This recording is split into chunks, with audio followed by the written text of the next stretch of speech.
नमस्कार साथियों, आज का हमारा टॉपिक है सांख्यिकी, स्टैटिस्टिक्स, जिसको हम शॉर्ट में स्टैट बोल देते हैं। 10th में ये 14 चैप्टर है, चैप्टर नंबर 14 आज हम स्टार्ट करेंगे। हमने इस टॉपिक के बारे में कक्षा 9th में भी पढ़ा था कि किस प्रकार दिए हुए आंकड़ों को अवर्गीकृत एवं वर्गीकृत बारंबारता बंटनों में व्यवस्थित कर सकते हैं। जैसे कि कक्षा 9th में आपने विभिन्न प्रकार के दंड आलेख, आयत चित्र और बारंबारता बहुभुजों के रूप को निरूपित करना भी सीखा था। और आज हमारा मुख्य जो ध्येय है इस चैप्टर में वो केंद्रीय प्रवृत्ति के माप सीखने से संबंधित है, जिसको हम मेज़र ऑफ सेंट्रल टेंडेंसी भी कहते हैं।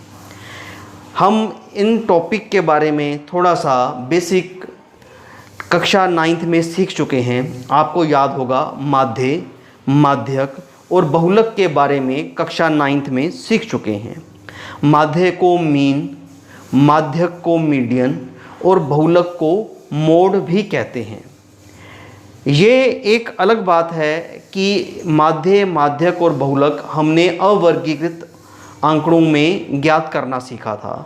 अब वर्गीकृत आंकड़ों में तीनों मापों को माध्य, माध्यक और बहुलक को निकालना सीखेंगे।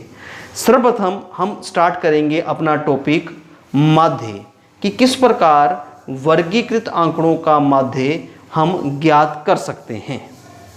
आइए हम माध्य की बात करते हैं। माध्य निकालने से पूर्व हमें इस बात का ध्यान रखना है कि जब हम माध्य ज्ञात करेंगे तो हमें एक तो वर्ग अंतराल और एक बारंबारता दी होगी और हमें वर्ग चिन्ह ज्ञात करना होगा। इस वर्ग चिन्ह को हम कैसे ज्ञात करते हैं? इसका जो सूत्र है वो है ऊपरी वर्ग सीमा प्लस निचली वर्ग सीमा बटे में 2। ये वर्ग चिन्ह निकालना आवश्यक है जब हम माध्य ज्ञात करते हैं। तो उदाहरण के लिए हमने एक वर्ग अंतराल लिया 0 से 10, दूसरा वर्ग अंतराल 10 से 20 है। जो इसमें लोअर लिमिट है वो यानी कि निचली वर्ग सीमा है वो 0 है, ऊपरी वर्ग सीमा 10 है। और यदि हमने वर्ग चिन्ह ज्ञात करना है तो इन दोनों को जोड़ के 2 से भाग कर देंगे। 0 और 10 को जोड़ा 10, 10 बटे 2, तो हमारा वर्ग चिन्ह कितना आ गया? 5। यानी कि इस वर्ग अंतराल के लिए हमारा वर्ग चिन्ह आया 5। इसी प्रकार से यदि दूसरा वर्ग अंतराल लें जैसे 10 और 20, यदि इनका हम वर्ग चिन्ह निकालें तो इन दोनों को जोड़कर 2 से आपने भाग करना है, तो यह आ जाएगा 30 बटे 2 यानी कि 15। इस वर्ग अंतराल का वर्ग चिन्ह आ गया 15। ये अच्छी तरह से आप समझ लें, क्योंकि यदि आप वर्ग चिन्ह निकालना अच्छी तरह सीख जाएंगे तो माध्य निकालने में बहुत ज़्यादा दिक्कत का सामना नहीं करना पड़ेगा।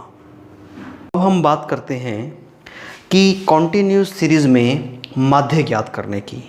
हम वर्ग चिन्ह निकालना सीख चुके हैं। माध्य ज्ञात करने की जो कंटिन्यूस सीरीज़ है इसमें वर्गीकृत आंकड़ों में माध्य ज्ञात करने के 3 तरीके हम सीखेंगे। पहला है प्रत्यक्ष विधि, जिसको डायरेक्ट मेथड भी कहा जाता है। दूसरा है कल्पित माध्य विधि, एज्यूम मीन मेथड। इसमें हमें एक मीन को एज्यूम करना पड़ता है, यानी कि माध्य हमने ज्ञात करना है लेकिन उसकी भी हम एक कल्पना कर लेते हैं, एक अंक को हम कल्पित माध्य मान लेते हैं। और तीसरा इसका ही रिफाइन रूप है जिसको हम पग विचलन विधि कहते हैं, स्टेप डेविएशन मेथड कहते हैं। तीनों ही विधि द्वारा हम माध्य ज्ञात कर सकते हैं। जब हमारे पास कैलकुलेशन का वर्क बहुत ज़्यादा डीप में चला जाए, पॉइंट्स में आ जाए, तो हम इन दोनों तरीकों का प्रयोग करते हैं। लेकिन आज हम इसमें प्रत्यक्ष विधि द्वारा यानी कि डायरेक्ट मेथड द्वारा माध्य ज्ञात करना सीखेंगे कि किस प्रकार हम प्रत्यक्ष विधि द्वारा माध्य ज्ञात कर सकते हैं। अब हम 14.1 एक्सरसाइज के पहले क्वेश्चन में देखते हैं, जहां पर हमें 2 चीज़ें दी गई हैं। पौधों की संख्या जिसको हमने वर्ग अंतराल में लिखा है और घरों की संख्या जिसको हमने बारंबारता लिखा है FI द्वारा प्रदर्शित किया गया है। आप ध्यान से देखें कि जो बारंबारता है वो FI है, जो हमारा वर्ग अंतराल है वो 0 से 4, 0 से 2, 2 से 4, 4 से 6, 6 से 8, 8 से 10, 10 से 12, 12 से 14 और इनकी जो बारंबारता है वो क्रमशः है 1, 2, 1, 5, 6, 2 और 3 है।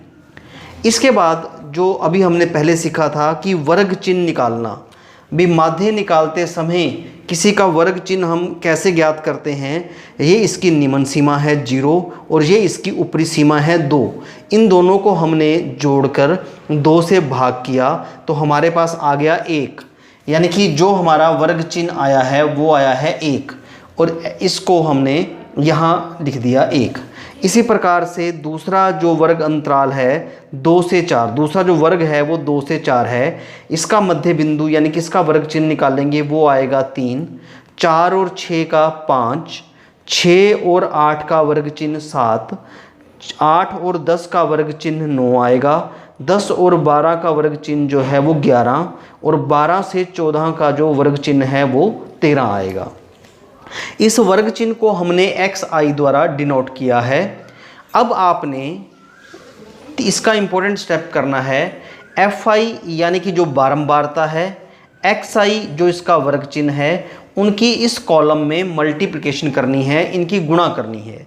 1 को 1 से गुणा किया 1, 2 को 3 से गुणा किया 6, 1 को 5 से गुणा किया 5, 5 को 7 से गुणा किया 35, 6 को 9 से गुणा किया 54, 2 को 11 से गुणा किया 22, 3 को 13 से गुणा किया 39 और इसके उपरांत हमने इन बारंबारता FI को जोड़ा जिसको हमने सिग्मा FI लिखा है और जो FI XI है इनका जो जोड़ है सिग्मा FI XI, इस कॉलम को जोड़ा 162 और इस कॉलम को जोड़ा 20। दोबारा देखें, एक तो ये कॉलम जिसमें FI और XI की गुणा की गई है और एक ये कॉलम जिसमें बारंबारता लिखी गई है FI, उनका आपने टोटल लेना है, उनका हमने योगफल ज्ञात करना है। अब जो कॉन्टिन्यूस सीरीज़ के अंदर माध्य ज्ञात करने का सूत्र है जो आपको पहले बताया गया है, आपने याद भी किया हुआ है, सिग्मा FI XI बटे में सिग्मा FI, यानी कि जो हमारे पास 162 इसका योगफल आया था और बटे में 20 जो FI का योगफल आया है 20, तो 162 बटे में 20 जब इसको डिवाइड किया गया तो आंसर आ गया 8.1। तो इस क्वेश्चन का जो माध्य है वो 8.1 है। इसी प्रकार से इसके अगले क्वेश्चन भी माध्य ज्ञात करने वाले हैं, आपने इसी प्रकार उनको करना है।